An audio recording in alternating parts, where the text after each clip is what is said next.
குதிங்கால் வலி ப்ளஸ் குதிங்கால் வலிக்கு இடுப்பு வலிக்கு சம்மந்தம் இருக்கும் அப்படின்னா கண்டிப்பாக இருக்குங்க.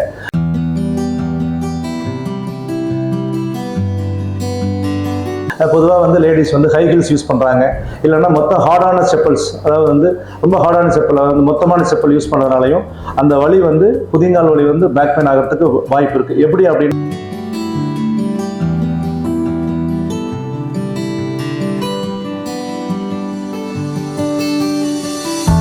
கெயிட் வந்து நடக்கிற பொசிஷனே மாறதுனால பேக் பெயின் வரதுக்கு வாய்ப்பு இருக்கு. அது சம்டைம்ஸ் ரொம்ப நாளாக யூஸ் பண்ணும்போது அந்த பேக் பெயின் வந்து டிஸ்கையும் பாதிக்கும். அதாவது ஜவு பிரச்சனை சொல்றோம் இல்லைங்களா, L4 L5 அந்த டிஸ்க் வரதுக்கு வாய்ப்பு இருக்கு.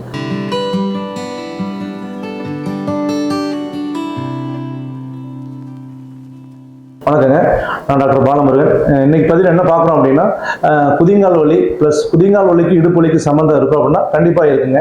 பொதுவாக வந்து லேடிஸ் வந்து ஹை ஹீல்ஸ் யூஸ் பண்ணுறாங்க, இல்லைன்னா மொத்தம் ஹார்டான செப்பல்ஸ், அதாவது வந்து ரொம்ப ஹார்டான செப்பல், வந்து மொத்தமான செப்பல் யூஸ் பண்ணுறதுனாலையும் அந்த வலி வந்து குதிங்கால் வலி வந்து பேக் பெயின் ஆகிறதுக்கு வாய்ப்பு இருக்குது. எப்படி அப்படின்னா, இப்போ நார்மலாக நடக்கும்போது நம்ம வெயிட் பேர் ஆக்சிஸ், மெக்கானிக்கல் ஆக்சிஸ் சொல்லுவோம். அந்த ஆக்சிஸ் வந்து தலையிலிருந்து இடுப்பு பகுதியிலிருந்து நேராக முழங்கால் பகுதியிலிருந்து பாதங்கால் ப்ளஸ் வந்து குதிங்காலும் அந்த காலோட முன்பகுதிக்கு ஈக்குவலாக வந்து டிரான்ஸ்மிட் ஆகும். இது நம்ம வந்து இந்த மெக்கானிக்கல் ஆக்சிஸை மாத்திரும். நம்ம வந்து ஹை ஹீல்ஸ் யூஸ் பண்றதுனாலையும் ஹார்டான செப்பல் யூஸ் பண்றதுனாலையும் அந்த மெக்கானிக்கல் ஆக்சிஸ், அந்த ஆக்சிஸ் வந்து இந்த வெயிட் பேரிங் ஆக்சிஸை மாத்திரதுனால அந்த ஆக்சிஸ் வந்து டைரக்டா குதிங்கால விழுது. அந்த குதிங்கால வந்து டைரக்டா லோடு இடுப்புக்கு போகுது. அதனால கெயிட் வந்து நடக்கிற பொசிஷனே மாறதுனால பேக் பெயின் வரதுக்கு வாய்ப்பு இருக்கு. அது சம்டைம்ஸ் ரொம்ப நாளா யூஸ் பண்ணும்போது அந்த பேக் பெயின் வந்து டிஸ்கையும் பாதிக்கும். அதாவது ஜவு பிரச்சனை சொல்றோம் இல்லைங்களா, L4 L5 அந்த டிஸ்க் வரதுக்கு வாய்ப்பு இருக்கு. அதனால வந்து இதை நம்ம வந்து கண்டிப்பா வந்து சாதாரணமாக அணுகாம முறையான சயின்டிஃபிக் முறையை அணுகி அந்த ஹீல்ஸ் வந்து அவாய்ட் பண்ணணும். Okay sir. ஸோ இப்போ இதோட சீரியஸ்னஸ் எந்த அளவுக்கு இருக்கும் சார்? டிஸ்கை பாதிக்கும்னு சொன்னீங்க. கண்டிப்பாக டிஸ்கை பாதிக்கும். இது வந்து எப்படின்னா, நம்மளுக்கு சில பேர் வந்து 1 or 2 times யூஸ் பண்ணுவாங்க.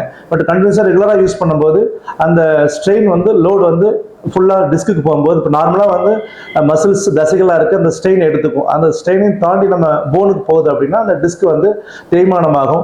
டிஸ்கில் டீஹைட்ரேஷன் சொல்லுவோம். டிஸ்கோட அந்த வலுவழுப்பு தன்மை இழந்து ஹார்ட் ஆகிடும். அந்த டிஸ்க் கொஞ்சமாக வெளியே வந்து நரம்பு அயாட்டிக்கா அப்படிங்கிற வந்து நர்வ் ப்ராப்ளம் வரதுனால கண்டிப்பாக நம்ம வந்து டிஸ்க் வெளியே வந்து சர்ஜரி தான் பண்ணுற மாதிரி இருக்கும். அதனால் நம்ம வந்து முறையாக அணுகி நம்ம அந்த ஹீல்ஸ் வந்து அவாய்ட் பண்ணணும்.